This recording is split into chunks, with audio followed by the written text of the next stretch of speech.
that feeling of cleanliness that doesn't exist when they were using their paste they've been using forever, right? How is this going to disrupt the marketplace? If you use enamel for 6 months and come back and see me, you'll notice a difference. Guaranteed. Like, we see it every single day. The foaming is literally a psychological thing. It genuinely does nothing, right? Welcome back to Minty Fresh Takes, the podcast where we explore the latest trends, science, and personal stories behind oral wellness. I'm your host, Zander, and today we're diving into something that's probably sitting right next to your sink, your toothpaste.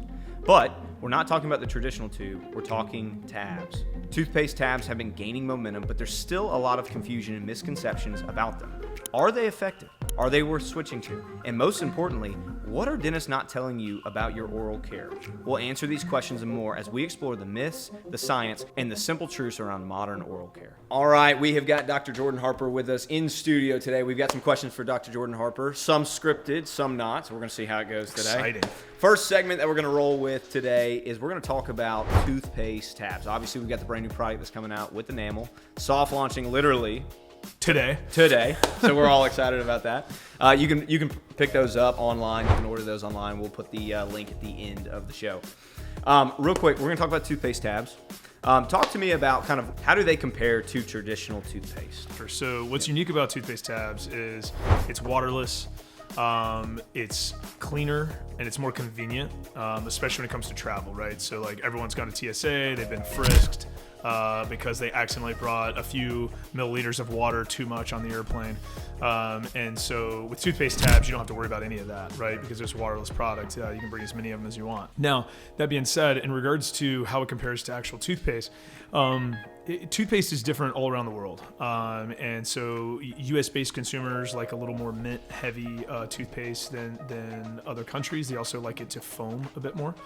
And so there's a certain, we call it mouth feel in the industry that the American consumer wants in their toothpaste. And up until this point, if you've tried toothpaste tablets in the past, it's very chalky and dry, non-foaming. It's kind of a strange experience because I've tried them all. And so what's unique about our product is it truly feels like the toothpaste that you've been using your whole life. You know, the tube toothpaste you've been using your whole life. It feels just like that, but it's in a tablet form, right?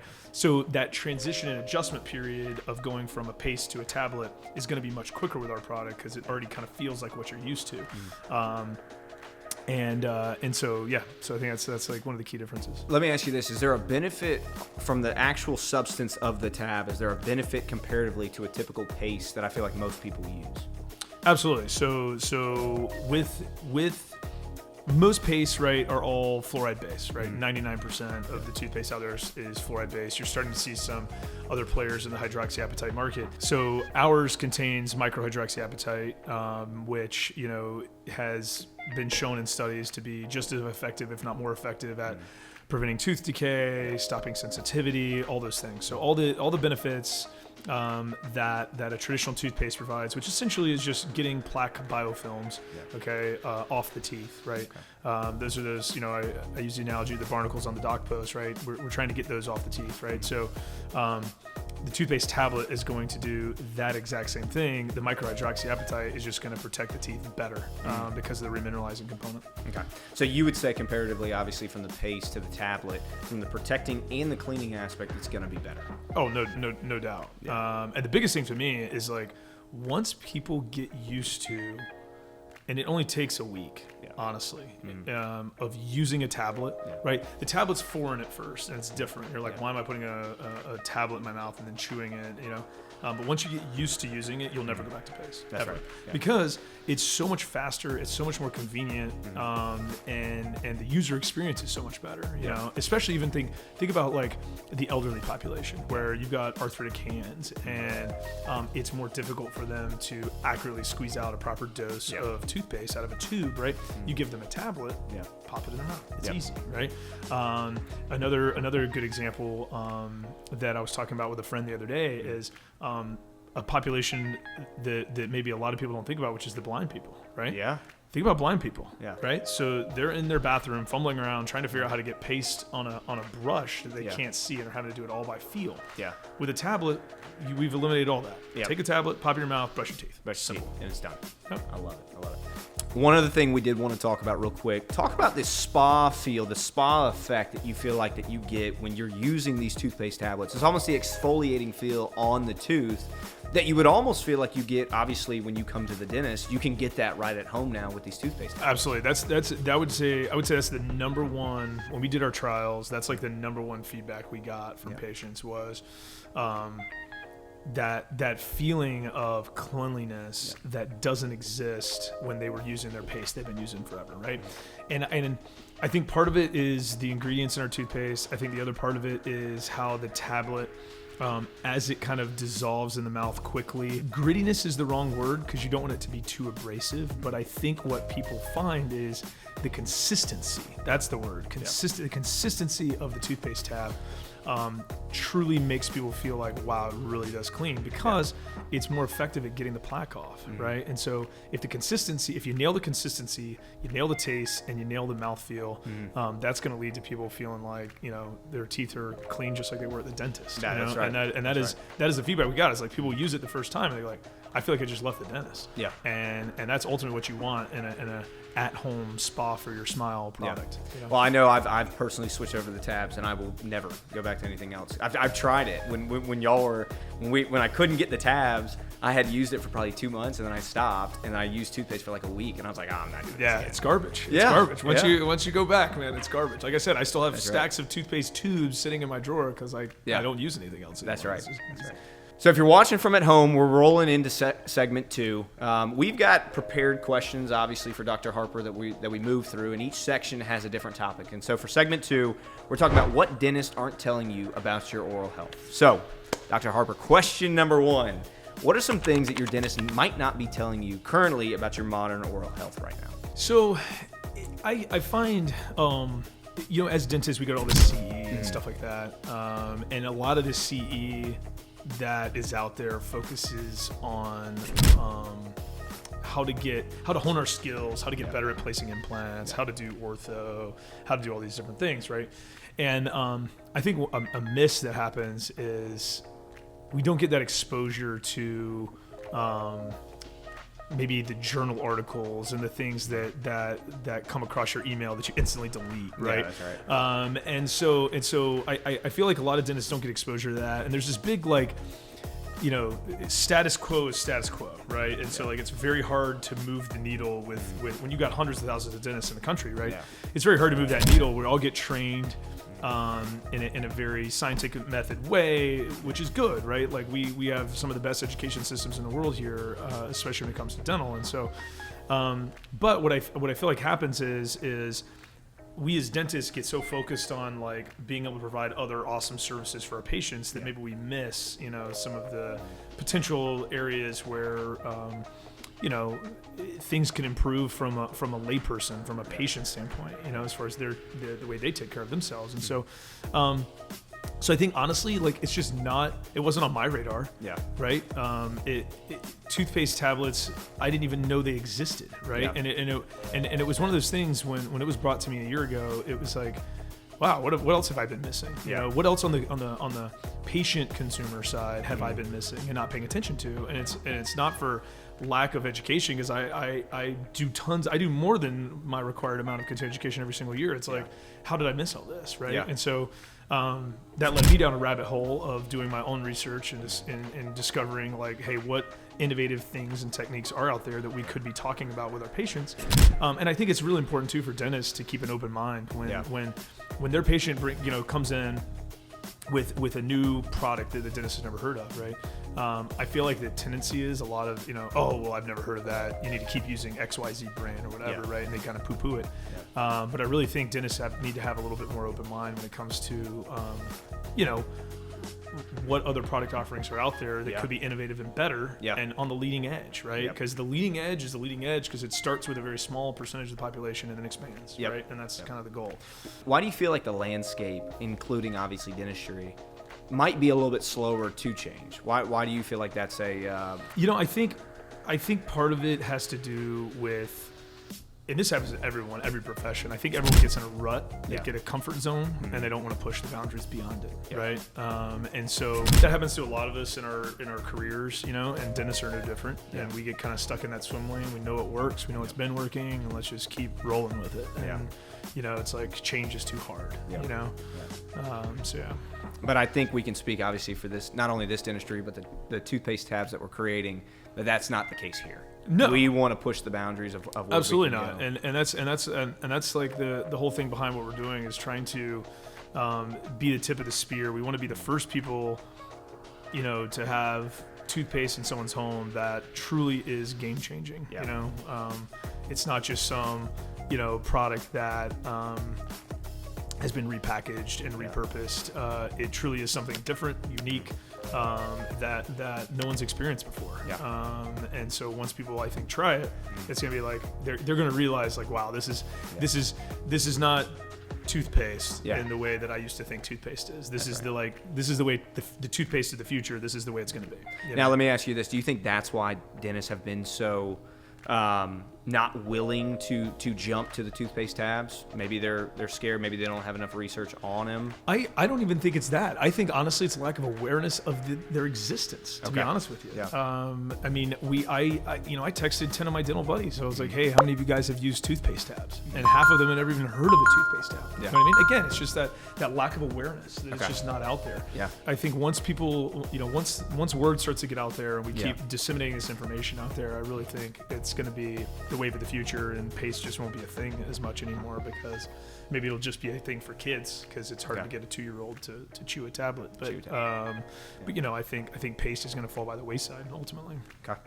Okay. All right. So Dr. Harper, quick question for you: if you were to pull the veil back from a dentist to the average person walking in as a patient on the information that we might not know about, sitting in the chair, as you from a dentist perspective, what would you tell us that would just completely revolutionize the way we think about our oral health care? I think the number one thing is your oral health care is completely in your control. Most people think it's external factors, genetics, bad teeth. Oh, I had an accident when I was a kid and my teeth are all jacked up. Like, no, it's all in the patient's control. And that comes down to their choice in toothbrushes, toothpaste, floss, all those things, mouthwash, right?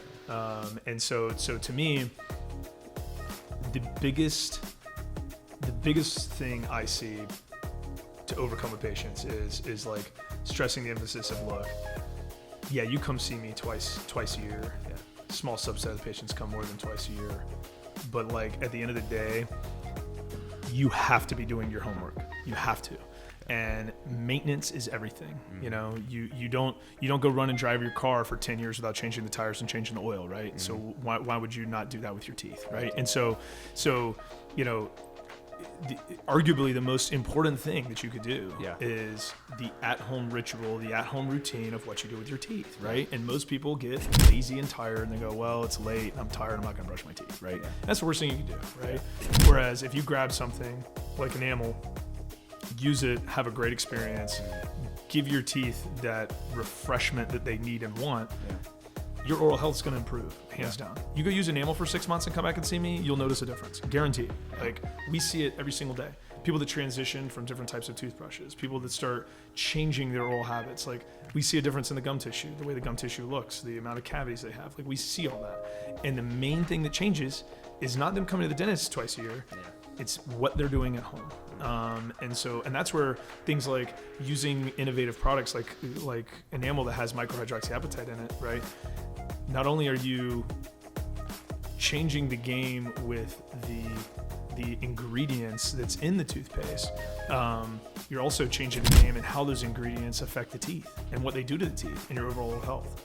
Because you only get one set of teeth. That's it. You only get one set. If you sure, you get the little trial set when you're a kid. But once those adult teeth come in and they're all in your mouth by the time you're 12, that's it. That's what you got. Once you pop the training wheels off. That's it. Training wheels are done. You got your full set of teeth at 12 years old. Now you got to let those things ride to 100 years old. And so you've got to be doing your stuff at home. That is the most important thing. Now, let me ask you this, changing gears a little bit. How have we seen the science of oral care evolve over the last 20 years? Oh, insane. I mean, I've been at this for 10 years and it's evolved, right? In dental school, I distinctively remember lectures about why we use fluoride because of the impossibility of remineralizing hydroxyapatite. And look where we're at now, and so it's the biomaterials have gotten so much better. Any of our restorative materials have gotten better. The entire landscape in the last 15 years of dentistry has been drastic changes for the better, right? For huge amounts of patient improvement because restorations are lasting longer. The precision of what we're using from impression materials to digital scanning and all this stuff, like the amount of errors that we would have and tolerance we would have is getting tighter and tighter and tighter. And so you're seeing drastic improvements, biomaterials, how we're capturing things, the improvements is leaps and bounds. Almost every 5 years, it's totally changing things. For all of our YouTube people watching out there, we're moving on to segment 3, debunking common myths about toothpaste and oral health. Starting off with number one, first question that we've got. The common misconception, more foam means better clean. Is it true? Can we work through some of the misconceptions that people still believe about toothpaste Absolutely. today? So there's the foaming's a great one. I get people like, oh, it's got to foam like crazy for me to feel like it's doing anything. The foaming is literally a psychological thing. It genuinely does nothing, right? Foam does not remove plaque biofilms, right? It is something put in there to give you the psychological benefit of like, ooh, my teeth feel clean, So that's one of the common misconceptions. The other is, quantity, right?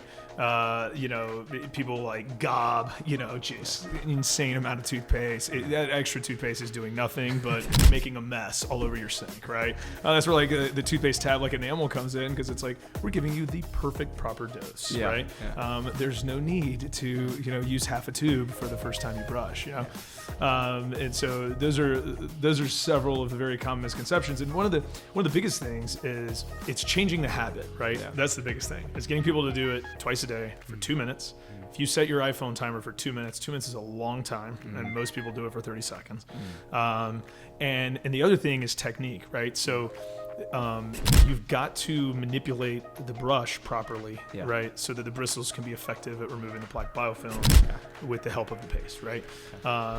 So a lot of people, technique is poor, and so it's just getting those habits changed where it's like, both frequency, twice a day, and duration is super important, right? Because studies have shown we need that much time to focus on every little corner and crevice to get the plaque off the teeth. Yep. So I feel like toothpaste companies have all come together and they've branded this word fluoride as the only thing that can clean your teeth.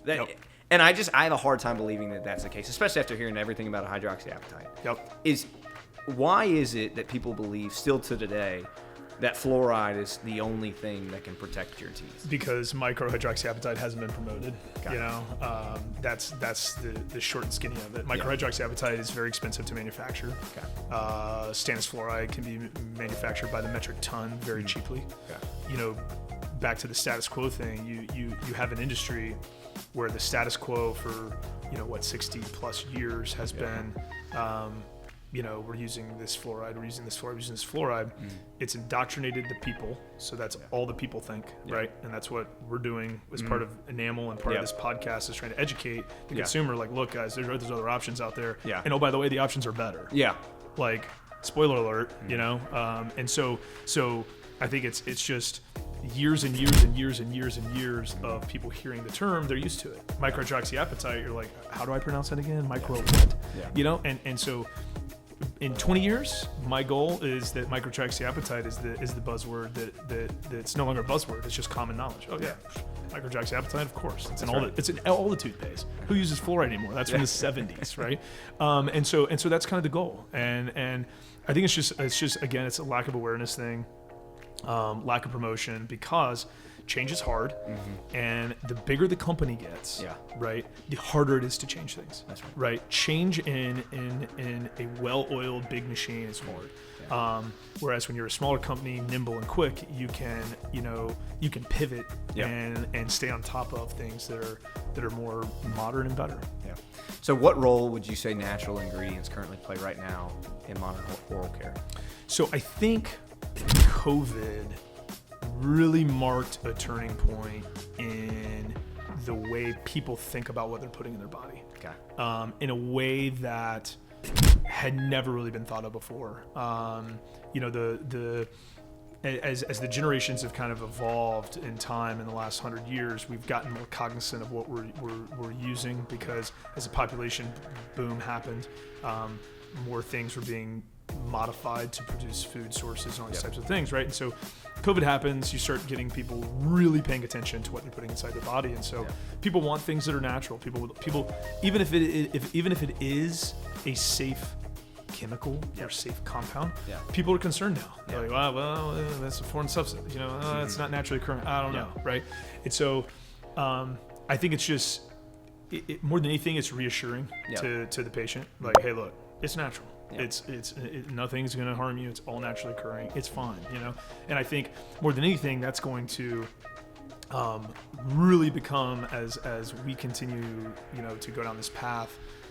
Products are going to continue to have to stay that route to be relevant, because patients are no longer tolerating all these artificial things. Yeah.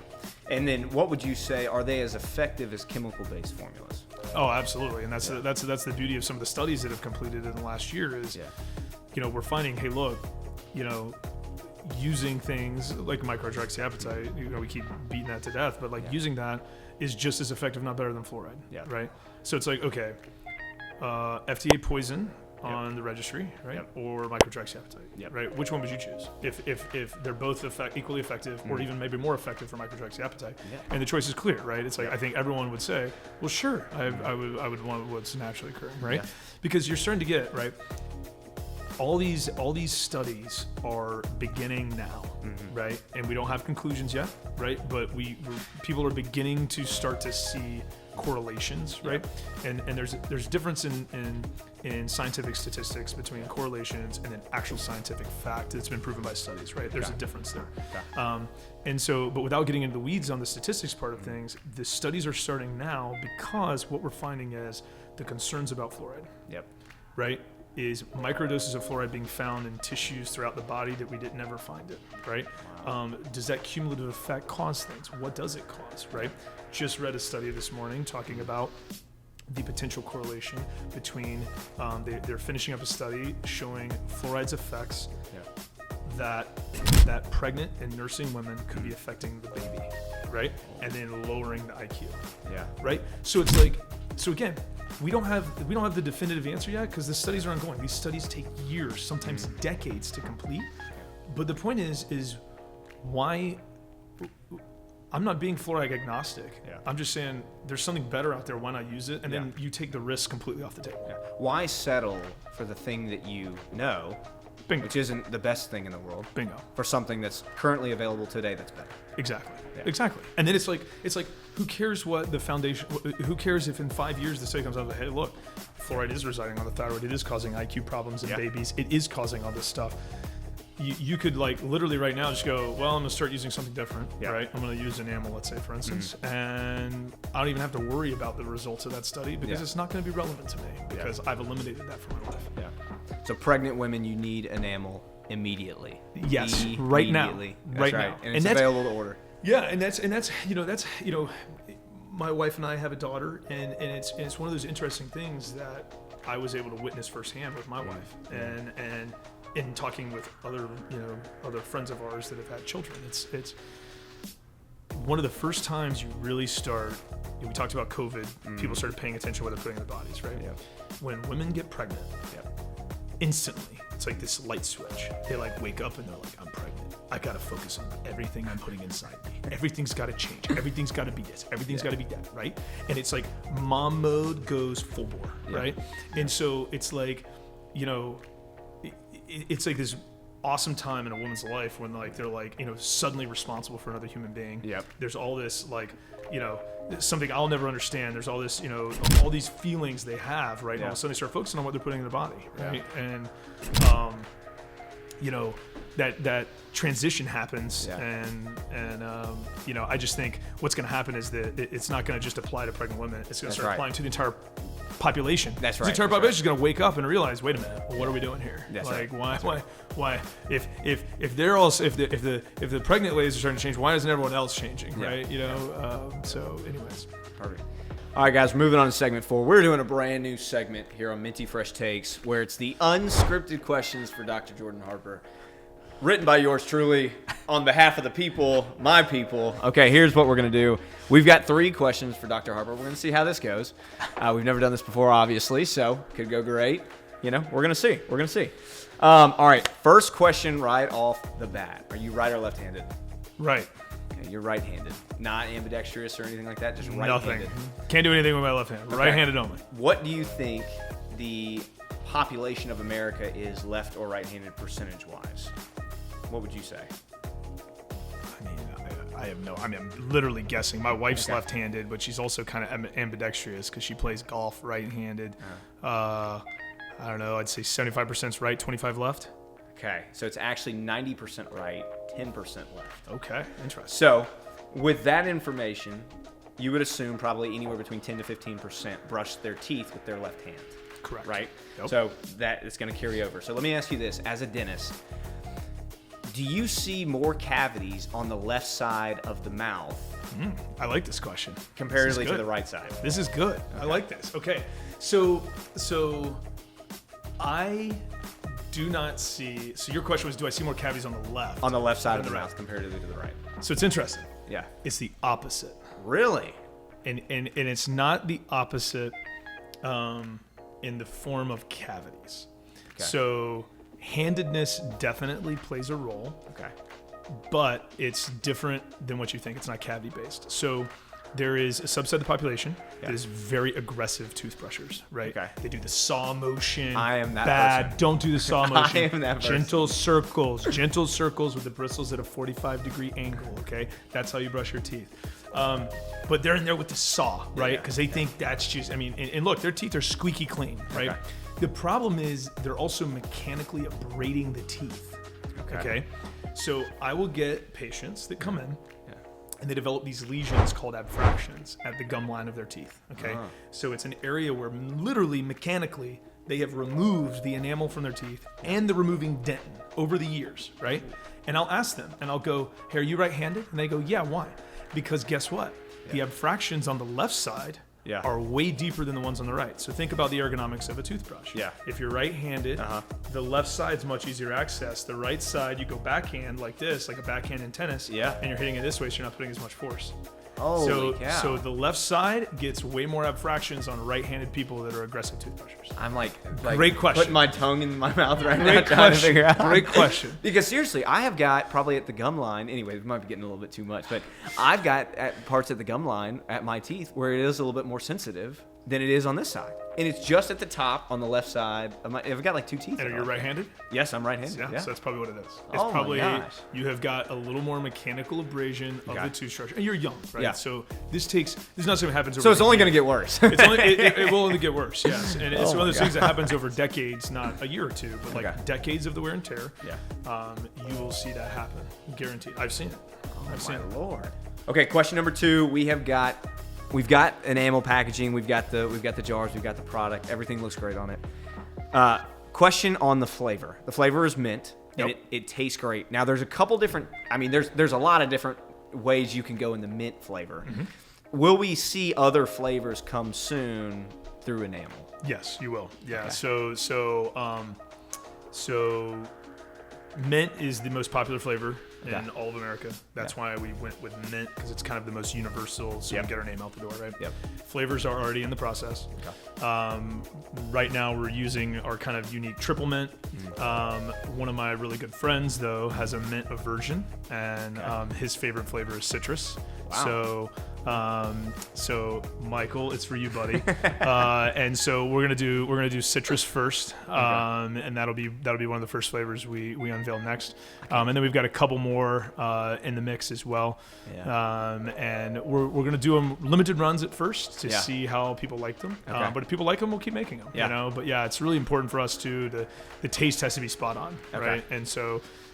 That process takes time, because every single time you go back to the drawing board, you change the flavor up a little bit, but the taste has to be perfect, and that's why I love our mint so much. I think it tastes good, leaves your mouth feeling super fresh. We've got to get the same effect with the different flavors. Okay.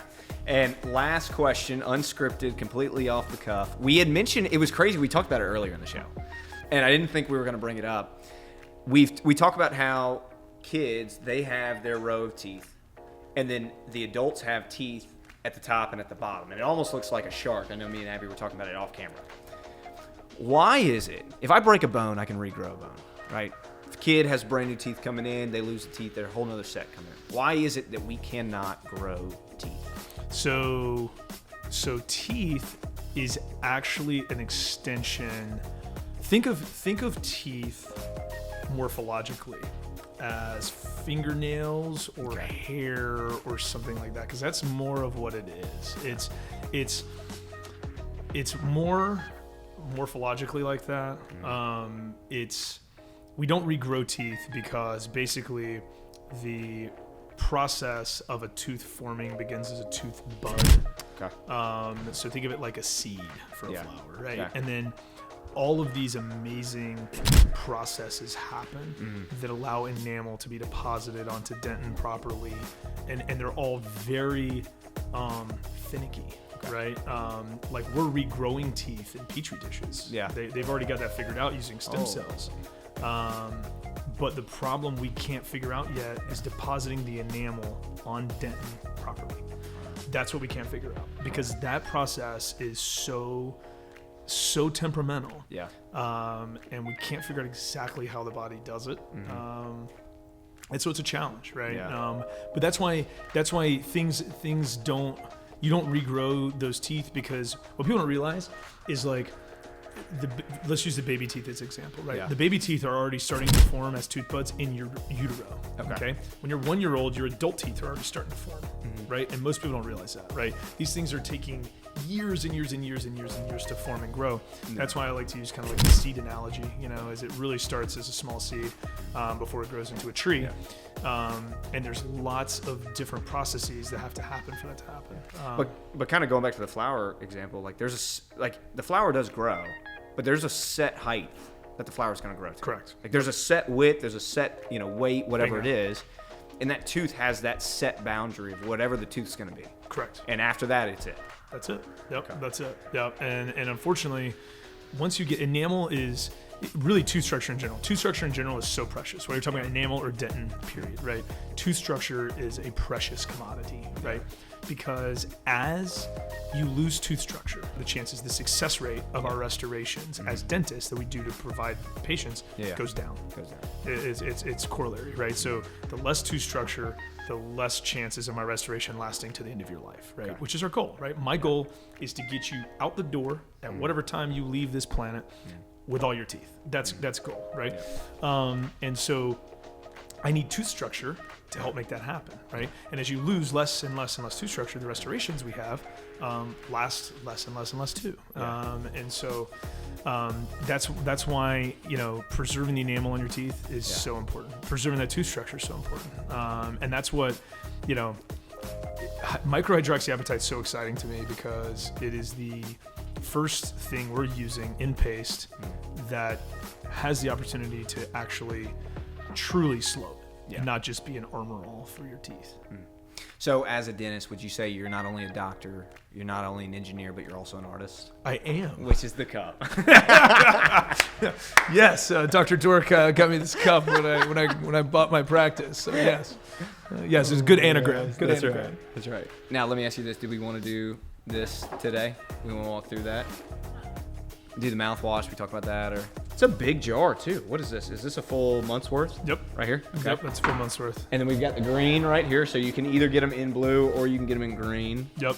This looks unbelievable. Yeah, color is not flavor changing or formulation changing. It's just whatever you want sitting out on your counter, blue or green. And this is the mouthwash tablets. That's the mouthwash tablets. Okay, Yep. so with the mouthwash, you would assume that you can have these at your desk. I mean, you can have them anywhere. Bingo. And just pop one in. Bingo. Okay. Yeah. We wanted to keep the form factor pretty clean, tidy, something you could slip in a purse easily. Yeah. Take to school with you, whatever. Oh my gosh. But yeah, the mouthwash tablets are going to be super unique because it's inconvenient, especially like I think of it as like kids that have braces, right? They go to school and they get all this junk caught in their teeth, right? And that just happens, right? Yeah. Well, it's super inconvenient to like have to carry toothbrush, toothpaste. Mm-hmm. Carrying liquefied mouthwash is really annoying too, right? Because you just have to keep buying and wasting little mini plastic bottles. There's no convenient way to transport it. If you packed like a sack lunch or something, you could easily toss one of our mouthwash tablets in your sack lunch. Yeah. Pop it in. Chew, swish for 30, 45 seconds and spit out and you're done. You know what I mean? No water required. So it's pretty cool. But the mouthwash is super exciting. It's totally different than what, that alcohol burny, even the alcohol-free stuff, it just burns, you know? But the pH of this is balanced right so that it really doesn't burn your mouth and it feels more refreshing than anything. Okay. So yeah, it's pretty cool. Well, I'll be excited to take home one of these with me today. They're like, absolutely not. It's not right. Are these for sale yet? So those will be for sale. When we launch the jars in October, we will also be having a mouthwash for sale as well. Wow. In October. Okay, awesome. Yep. Heck yeah. Yep. So these are our first.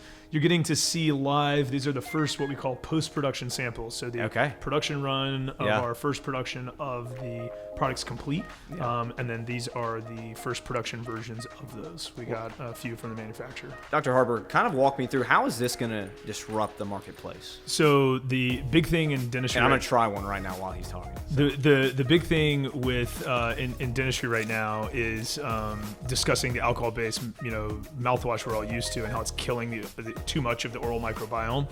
And so that is like the key component. Chew it up, swish. Just start swishing once you get it done.